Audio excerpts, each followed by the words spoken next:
Sí, tenemos 20 minutos ahora para establecer un poco de debate y por fin daros la palabra, porque este es el sentido del taller también, ¿no?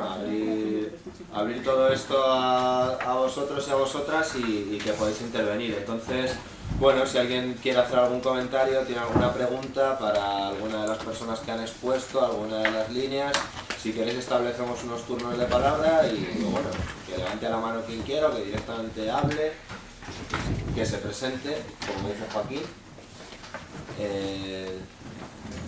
Sí, bueno, Fermín del Pino.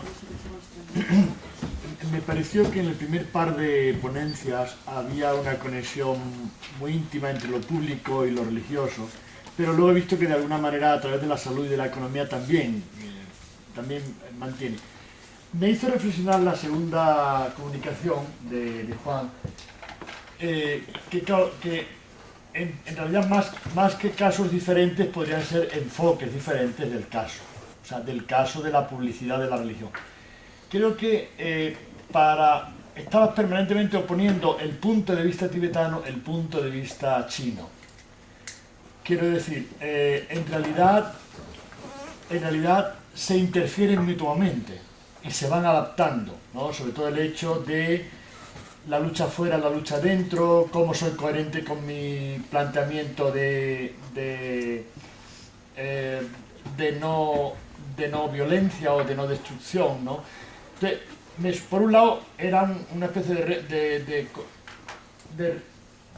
conclusión de que en el primer caso tal vez las diferentes contestaciones de la religión, de Satán, de Odín o de la Santa Muerte, en realidad siempre estaban dirigidas a la religión oficial o al Estado. Era una contestación permanente, ¿no? O sea, que lo mismo que se veía en la religión budista del Tíbet, una contestación, aunque pareciera ser una defensa, en realidad era una réplica permanente, en las otras también.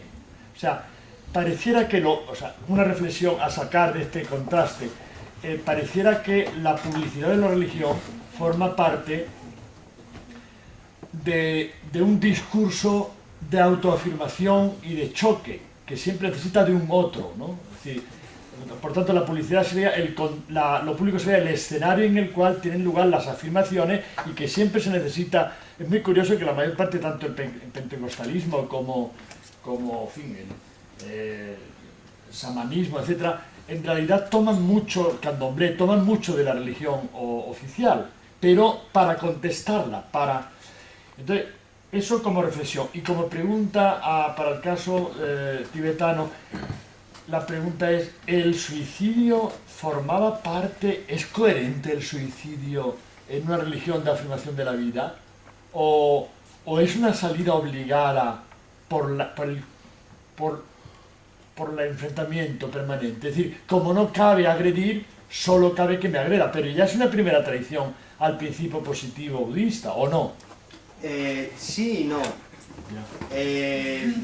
No, quiero decir, lo que yo he podido comentar, yo hago trabajo de campo con un centro de budistas tibetanos aquí en Madrid, y lo que yo he podido comentar con ellos, con en especial los monjes tibetanos y con gente de allí, también españoles conversos y demás, a mí lo que me ha reflejado es que, por un lado, entiendo lo que quieres decir, de que es un ataque al fin y al cabo contra ti mismo y al fin y al cabo es dañar a alguien, tanto también eres un ser vivo y no debes ser dañado por nadie, pues no debería ser dañado por ti mismo. Sin embargo, ese hecho, supongo que como todo hecho religioso también merece una interpretación, ¿no? Entonces, desde el punto de vista de la interpretación de que tú trasciendes la inmaterialidad del alma, que es lo verdaderamente importante, y el cuerpo es el reflejo material y tu apego a la vida, a la rueda cíclica del samsara y demás, sí que encaja en cuanto a los principios éticos del budismo, porque el hecho de dañar tu cuerpo supone, por un lado, la visibilidad pública del conflicto y demás, pero por otro lado, puede ser interpretada también como una superación de cualquier apego, incluyendo el dolor más extremo, bueno, no sé si el más extremo, pero uno muy serio, que es el arder en llamas, ¿no? Entonces, respecto a eso, por ejemplo, no tendría por qué ser distinto, o yo por lo menos no lo puedo comprobar porque ese es un trabajo de campo muy difícil, pero por ejemplo me ha llamado la atención cómo los monjes budistas y algunos fieles budistas diferencian mucho entre cuando se quema un laico y se quema un monje. ¿Por qué? Porque ellos consideran básicamente que los monjes que llegan a quemarse son almas iluminadas, en la idea del Bodhisattva que ha venido aquí, ha alcanzado el Nirvana, pero vuelve a la rueda de la vida para ayudar a las demás almas a alcanzar la inmortalidad, ¿no? Entonces, ese es un acto de bondad extremo que sí encajaría, bajo esa perspectiva, en la ética budista. Entonces, entonces lo que quería decir respecto a eso es que los monjes, cuando se queman, el discurso que surge en la población es que los monjes no emiten un solo sonido de dolor. A mí me gustaba creerlo, pero puedo reconocer que he visto un vídeo en YouTube, de los poquitos que hay, que se quema una monja entera y la ves arder como si fuera un objeto inanimado. Sin embargo, una de las fotos que habéis visto en mi presentación, se le veía una cara a un chico que iba corriendo. Ese chico se quemó en la India en un contexto de una visita de un ministro chino al norte de la India, una serie de protestas, y era un joven estudiante tibetano exiliado que vive en la India, y de origen tibetano, pero nacido en la India, y entonces puedes ver una distinción entre el hecho de que se prende fuego, corre y no tiene dónde meterse hasta que ya lo paran porque se está muriendo de dolor por completo. Entonces, bajo ese prisma del dolor, sí que puede ser entendido como algo que no viola los principios éticos porque supone el control total absoluto sobre el alma y sobre el cuerpo. ¿Ha podido influir en la autoinmolación de la primavera árabe el caso tibetano? Yo creo que no, porque en realidad se han llevado a cabo en el Tíbet antes. No sé, en todo caso yo creo que podría ser al revés por un orden cronológico. No sé yo hasta qué punto el chico que se prendió fuego en Túnez y que dio origen a todo esto estaba pensando en los tibetanos, no lo sé. También ha habido casos aquí de un inmigrante rumano que se prendió fuego en Alicante, y en Grecia también ha habido varios, gente que se ha prendido fuego, incluso gente que se ha suicidado saltando desde su ventana o algo así. Yo no me atrevería a establecer una correlación, aunque puede que la haya, no lo sé. Vamos a seguir, es que no queda mucho tiempo. Hay una compañera al fondo de la sala que quería intervenir. Hola, soy Ana Pilla. Era para Mónica, a ti. Creo entender que dijiste que el chamanismo era algo religioso. Yo lo entiendo como algo más espiritual, y si lo entiendo bien, ¿por qué lo justificas como algo religioso? En realidad la diferencia entre religión y espiritualidad es una diferencia puramente técnica que nos hemos inventado los antropólogos y los científicos sociales para clasificar prácticas que, bueno, las clasificamos así, y siguiendo una idea un poco clásica durkheimiana. La religión es aquel tipo de espiritualidad que tiene una dimensión colectiva más específica, más institucionalizada y especialmente eclesial, y la espiritualidad pues sería más individualista y tal. El chamanismo es una práctica que quienes la han estudiado encuentran problemas para clasificarla en una cosa y en la otra. Realmente el chamanismo es el chamanismo. Pero incluso nadie sabe muy bien tampoco qué es el chamanismo, porque pues tampoco, no sé, todas las discusiones que existen sobre el complejo chamánico es como una especie de haz de prácticas, ¿no? Y a veces están todas, a veces están unas cuantas, a veces hay discusión sobre cuál es la central, si lo central es la pérdida del alma o si lo central es el trance. Entonces, bueno, pues digamos que se podría clasificar como una u otra. Muy probablemente hay chamanismos de tipo más espiritual, chamanismos de tipo más médico y menos religioso espiritual, y hay chamanismos también de tipo más religioso, como las iglesias, por ejemplo, las que tienen los movimientos neochamánicos especialmente, que tienen el nombre de iglesia de tal, iglesia de cual. Entonces, bueno, yo creo que hay chamanismos para ir más. Gracias. ¿Alguien más? Sí, yo quería preguntar a Esteban dos cosas muy rápido. Bueno, soy Javier. Si el otilismo tiene una doctrina en sí, ya que se basa en la mitología nórdica que os he comentado, y el papel del ocio en ese tipo de iglesias, ¿no? Se me ocurre la iglesia maradoniana, tal. Bueno, efectivamente el odinismo, de hecho, el llamarse comunidad Asatru tiene que ver con los Aesires, vendría a ser la doctrina de los dioses Aesir. Entonces, por un lado, hay un rescate de la religión escandinava tradicional que terminó siendo subsumida o superada por el cristianismo en torno al siglo X-XI, pero por otro lado bebe mucho de los movimientos que empezaron en el siglo XX a reivindicar, bebe mucho de ciertos movimientos, principalmente, bueno, en Australia en la década de 1930 aparecen primeros movimientos de reivindicación del odinismo. Y eso ya nos permite observar interesantemente que aparece fuera de Escandinavia, o sea, ya es una reconfiguración ya es una forma de entender viejos dioses bajo nuevos contextos culturales, del mismo modo como en los 60 y en el mismo contexto histórico en que aparece la contracultura, en que aparece el LSD, aparecen también cultos que tratan de reivindicar el odinismo. O sea, de alguna manera sí hay una vuelta de tuerca fundamental, hay un intento de retorno, hay una reivindicación de un pasado, de ciertas deidades, pero también obedece mucho a la reconfiguración de estos elementos en el contexto contemporáneo. Y con respecto al ocio, claro, el asunto de la iglesia maradoniana es bien interesante porque ellos quisieron ver hasta dónde podían llegar. Son en su mayoría gente de Rosario, una ciudad del interior de Argentina, y luego aparecen otros ejemplos de gente que ve hasta dónde se puede estirar el concepto de club de amigos para llegar a establecer una religión. El caso del odinismo podríamos decir que no es tan claro porque hay un asunto entre la práctica y otro asunto entre el llevar la legalidad. Por ejemplo, la iglesia maradoniana o los intentos de inscribir la religión Jedi, por ejemplo, de la Guerra de las Galaxias, tienen un poco que ver con ritualizar una práctica en términos prácticamente de industria cultural, ¿no?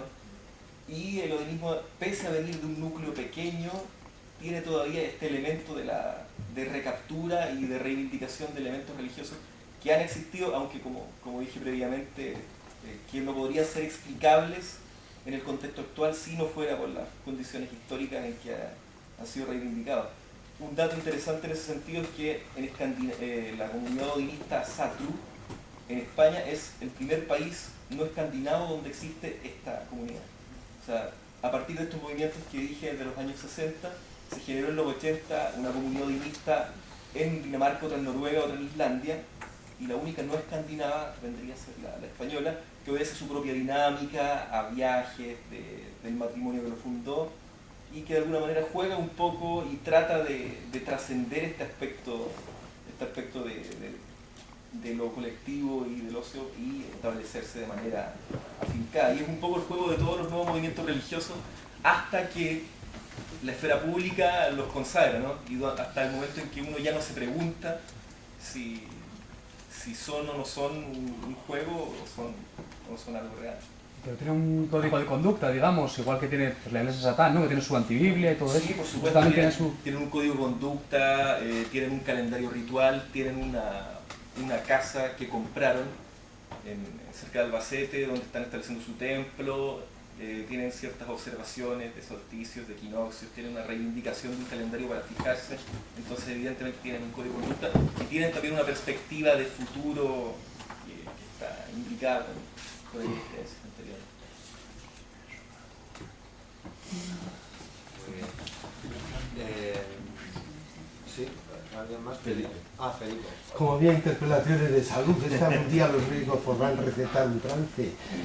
Yo tengo la impresión, esto es contrastarlo, yo soy médico psiquiatra, pues yo creo que por aquí no, un trance no, pero otras curas espirituales sí, y se están haciendo, a veces no diciendo que son espirituales, sino que son pues psicoterapia cognitiva de tal orientación, psicología positiva o cosas así. A mí me parece que la dicotomía donde los médicos nos movemos bien es porque hay cierta mesura emocional entre técnicas de autocontrol, control de las pasiones y técnicas de indagación, pero indagación tranquila en la introspección, en universos así. En cambio, técnicas muy apasionadas, parece que eso no es científico lo que salga de ahí.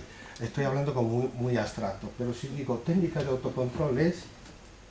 Y ahora no hablo de médicos, porque lo dice el Catecismo de Benedicto en la Jornada Mundial de la Juventud que se repartió. Es lo de siempre, el control de los pecados capitales, de las pulsiones a comer, a beber, a no sé qué, a enriquecerte, a todo eso. Son los controles, técnicas de autocontrol. Ahí los médicos nos movemos muy bien. Sobre todo decimos, al menos al principio de los tratamientos tiene que ser así. Es la fase de autocontrol. Luego hay una parte del Catecismo de Benedicto y que explícitamente alude a la New Age y es poniéndolo en contraposición con las técnicas místicas, y yo creo que hace referencia exactamente a Teresa de Jesús y a Juan de la Cruz, y es las técnicas de meditación, contemplación, a lo mejor estoy hablando de cosas un poco raras para vosotros, pero que los curas todos se lo saben porque tienen ese entrenamiento, y es un entrenamiento muy parecido a las relajaciones que yo hago combinando Jacobson con Sul. Eso son técnicas de entrar en un mundo de vivencias más, pero que no es la emergencia de pronto de unas pasiones o esas cosas que salían en las películas del psicoanálisis, es que he deseado a mi madre y he querido matar a mi padre y no sé qué, y Montgomery Clift se ponía en la película como muy desaforado. Ese aspecto desaforado, yo creo que los médicos como que no. En cambio, por ejemplo, decir, ya en Madrid, pues venga, haga Reiki. Muchos médicos en el Hospital 12 de Octubre y en enfermería muy extendido, las técnicas de Reiki que son suaves y que conectan un poco con la actitud mesurada y el bienestar, que es como el placer, pero no desaforado. Me parece que cuando te diga bienestar, no sé si es ahí. Bueno, yo era un poco contestarte como médico, pero también como tú has estado hablando con otra gente, tengo yo una visión acertada o no, o estoy equivocado, porque a lo mejor que a mí me lo mandan porque piensan que yo hago cosas suaves. También pasa eso, no sé, es que sí, todos los que me lo mandan dicen, hombre, me podrías ayudar de esta manera y esta. Es posible que haya colegas a los que se lo envían, pues para eso de vaya usted al psicólogo, a veces se dice, y se desahoga. Y además es gratis en la Seguridad Social Española. Bueno, vas al psicólogo y te desahogas. Pero creo que la gradación, primero autocontrol y después bienestar, explica que la dieta Duncan a los médicos eso de que puedes dejar de comer mucho, o sea, porque seleccionas y puedes comer todo lo que quieras, pero el caso es que selecciones, que sean proteínas animales, que sean tal. Eso no va. Y bueno, científicamente se explica, o algunos lo explican, pero sobre todo es que no nos convence como actitud. Si eres un comilón, primero deja de comer. Y después encontrarás el placer de picotear otras cosas agradables. Mira, es la impresión que yo tengo. No sé si conectas con... Porque tú has hablado mucho con sanitarios y con usuarios, digamos. A mí me parece una perspectiva muy interesante, pero hay un punto que me llama mucho la atención, y es que creo que en nuestra cultura, tanto en la medicina como en nuestra cultura en general, no sé, en la televisión, en las cosas que hemos aprendido, en nuestra cultura de sentido común, asumimos muy fácilmente, demasiado fácilmente, ya como antropólogos no deberíamos hacerlo, creo, esa idea del contraste entre pasión y control. No es tan claro. El contraste entre lo suave y lo emocional y más movido, más tal, ¿no? No es tan claro, y de hecho justamente una de las cosas que muestra la antropología de la religión con respecto a los trances tomados en sentido genérico es que requieren de una enorme autodisciplina. Cualquiera de nosotros no podría entrar en trance normalmente. Entrar en trance implica haber aprendido a entrar en trance. Existe la idea, de hecho, aquí, que entras en trance cuando consumes una sustancia, pero podemos entrar en trance, y esto lo sabemos todos.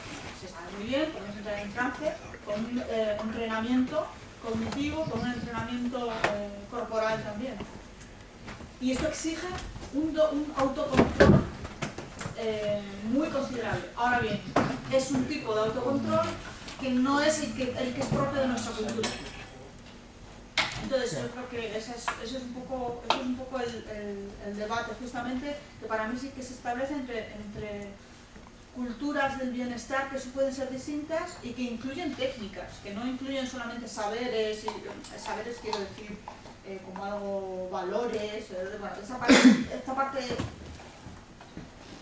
ideológica, no, eidética de la cultura, ¿no? sino también prácticas, técnicas, recursos materiales, infraestructuras determinadas, que una clínica a lo mejor no es el mejor lugar para hacer un trance colectivo, sin embargo, un parque se presta mejor, o un bosque.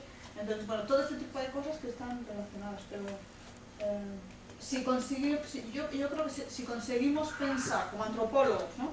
Si conseguimos pensar que el trance es una disciplina de autocontrol corporal, entre otras muchas cosas,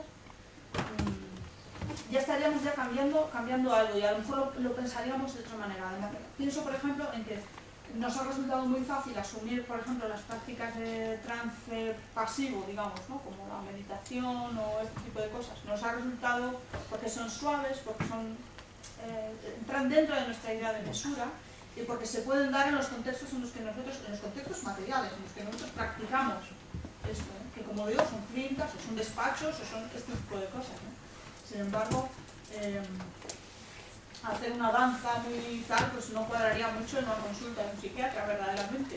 En el espacio mismo, ¿no? Es que se trata de muchos elementos realmente de cómo construimos nuestra imaginación del trance. Entonces, bueno, no sé. Tendría que compartir esto. Bueno, ¿alguien quiere comentar alguna cosa más, alguna pregunta, algo que se quede en el tintero? Este es el momento, ya... Tenemos 8 minutos. Bueno, si os apetece preguntar alguna cosa más, o si no, podemos refrescar un poco la memoria con algunas de las cuestiones que nos han planteado antes durante las exposiciones. Por ejemplo, respecto a la línea más de la economía de la salvación, que creo que no hemos tratado nada sobre eso, ¿no? Por ejemplo, si consideráis que los servicios religiosos y espirituales de nuestras iglesias y confesiones deben ser gratuitos, ¿tenemos que pagarlos entre la comunidad o los tienen que financiar los creyentes de cada confesión por los servicios recibidos? Entonces, son las preguntas. A mí me hubiera gustado como incluir una nueva, o sea, una línea adicional que está transversal en algunas partes, sería la relación entre lo religioso y lo político, ¿no? Porque creo que también hay, pues, como que vi en varias partes en que surgía, pues igual Juan Fran sí que lo trató un poco como entre lo religioso y lo político. Cuando salió el tema de lo del chamanismo, yo en mi tesis doctoral estoy trabajando un poco el chamán, digamos, desde la perspectiva de la biopolítica de Foucault, cómo tiene esa capacidad de decidir entre la vida y la muerte. Y un poco como luego el Estado lo suplanta, ¿no? O como lo suplanta el pastor evangélico, cómo lo suplanta, ¿no? Es un poco lo trabajo, pero entonces, claro, para mí en ese caso el chamán, bueno, se fue la chica, pero sería como o sea, para mí es un político, ¿no? Algunos lo tratan como un científico, otros lo tratan como, bueno, más como una cuestión espiritual religiosa, para mí es un político, o lo trato un poco de manejarlo de esa manera. Y no sé, bueno, no sé si de pronto en España en el caso de las nuevas iglesias pentecostales, pero por ejemplo yo soy colombiana, en el caso colombiano tuvimos, tuve una experiencia etnográfica durante la época de la reelección del presidente Uribe, en el que varias iglesias evangélicas, el pastor le decía a sus, digamos, no sé, a su rebaño, por quién votar en las elecciones. ¿Sí? Eso también pasa aquí. Y había como una especie, digamos, de mensaje, digamos, desde las iglesias evangélicas, de que el presidente Uribe era algo así como una especie de líder mesiánico que venía a salvar a los colombianos del terrible conflicto. Y pues bueno, yo presencié un poco eso como antropóloga y quedé totalmente traumatizada durante meses, pero como que eso funciona mucho. Sé que en Brasil también ocurre mucho. Van los propios pastores a presentarse, claro, a las elecciones como tal. Claro, como pastores de la iglesia. Exactamente, digamos, por ejemplo, actualmente en lo que yo estoy trabajando, yo trabajo en una comunidad indígena en las selvas colombianas, en la frontera con Venezuela. Actualmente los líderes indígenas son los mismos pastores evangélicos. Entonces, digamos, ahí como hay una como superposición de poder. Evidentemente, bueno, esto es en un contexto, digamos, latinoamericano, pero pues acá estamos hablando un poco del tema madrileño y un poco más como lo que está pasando en Occidente, pero pues me parece que de pronto ese aspecto se podría rescatar.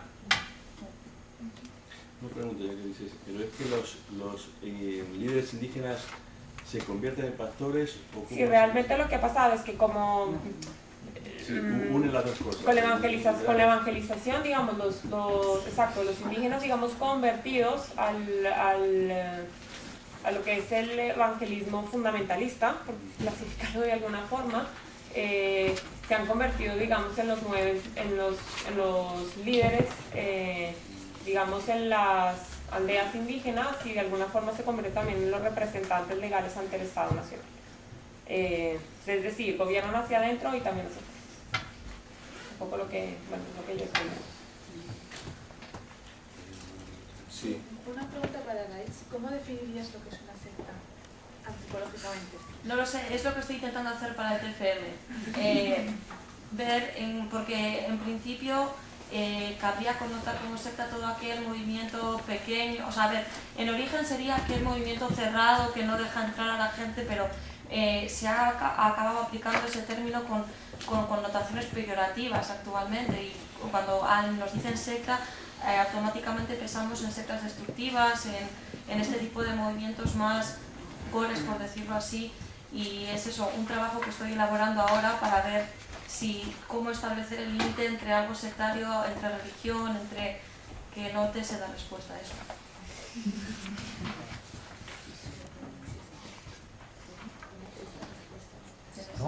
No hay una serie de organizaciones que son ilegales y se consideran sectas por jurisdicción. Sí, pero No, digo eso a nivel legal, claro, para tener un límite mínimo, vamos. Sí, pero por ejemplo, la iglesia esta que os he presentado, en España está aceptada en el registro de religiones como tal, está inscrita en países de América Latina también, pero al mismo tiempo es estudiada como secta y como empresa, porque el pasado tuvo muchos más beneficios que la mayor petrolera de Brasil, ¿sabes?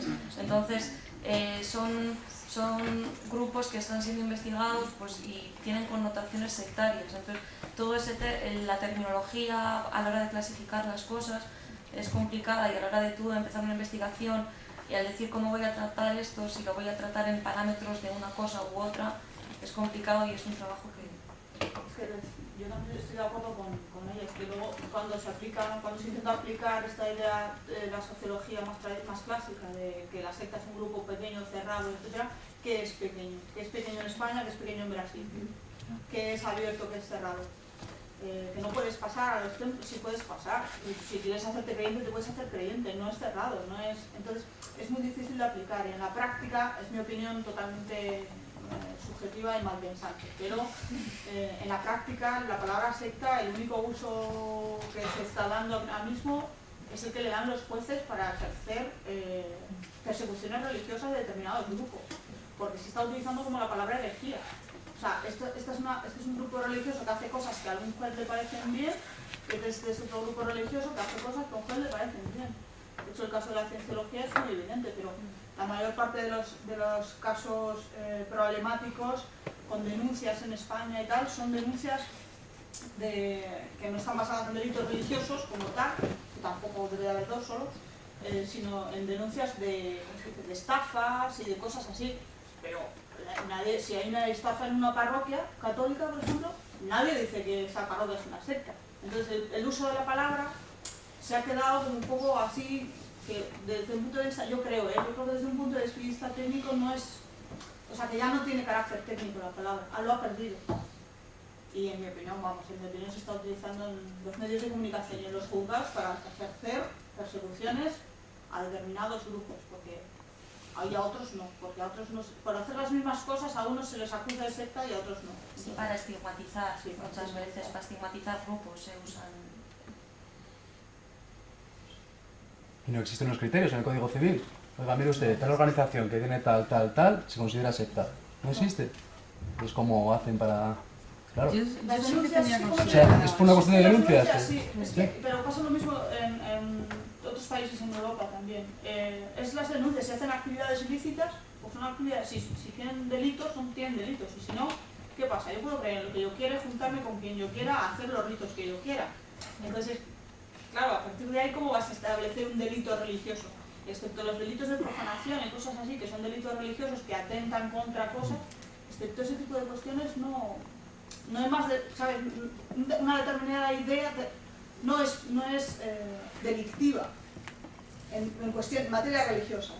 En materia política a lo mejor sí, pero en materia religiosa no. Entonces, y si estamos dispuestos a pensar que hay ideas religiosas que son delictivas, entonces lo que estamos haciendo es inquisición, no legalidad. Estamos declarando herejía. Como no se puede creer en Maradona, igual que no se puede creer en... Esto no es asunto del juez. Bueno, yo qué sé, es como qué rollo, ¿no?